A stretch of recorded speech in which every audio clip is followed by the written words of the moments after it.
ka fara wuce gona da iri fa, ko kana ganin akwai abincinka a jikina ne? Kai. Rayuwata tana cikin hatsari. Mutum idan ban aure ka ba zai iya mutuwa. Dan ba zai yiwu muna zaman lafiya a gidan aka mana rabon kai ba. Wallahi tallahi wannan auren ba zai taɓa yiwa ba. Aha, abin ya zo in ji mai tsoron wanka. Ina ma abota kallon fina-finan Hausa, to ga damar da kuke jira ta zo. Ga hurtacce kuma kasaitaccen kamfanin shirya fina-finan Hausa mai suna Royal Digital Production Nasarawa. Ya yi muku dakon wani kasaitaccen shiri mai suna Kuluwa. Kuluwa ba za ta dawo ba, har abadan. Labari ne mai ɗauke da sarƙaƙiya, soyayya, karfa-karfa. Na baka daga yau zuwa ranar Juma'a. Ko ka kama kuɗi na, ko kuma in zo da goro da malamai. Ai hakuri zaki. Ba zan hakura ba. In ban da shi wa ke auren dole yanzu. Zamanin auren dole ai ya wuce. To ya kike so na yi? Ya fice yana bukatan kuɗin sa. Wai wane ne wannan? Sunansa Mudan. Cin mutunci, tausayi da kuma zalunci. Kuluwa. Mulkin zalunci baya ɗorewa koda na musulunci ne. Labarin Fir'auna da Hamana bai zo maka bane? Waye ubanka garin nan da har kake so ka ja da ni? Ni ne yarima mai jiran gadon masarautar nan.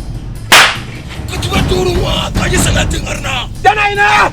Labari ne akan wani mamuguncin basarake mai nuna karfa-karfa a masarautarsa. Dukkan wanda na samu hannun shi a sace Kuluwa, wallahi zan ci mutuncinsa.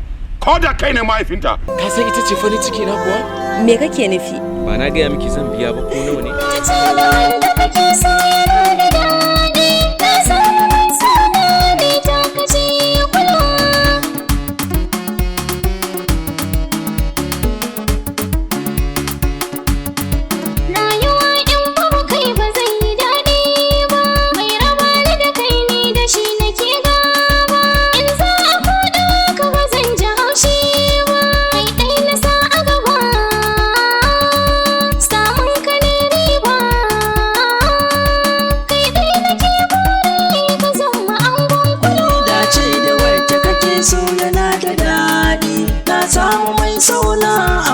Suna Kuluwa. Na ce da wanda kake so yana da daɗi. Na samu mai sana bai takaci Kuluwa. Zan yi kewar ku sosai amma idan Allah da wata rana zan ziyarci ku.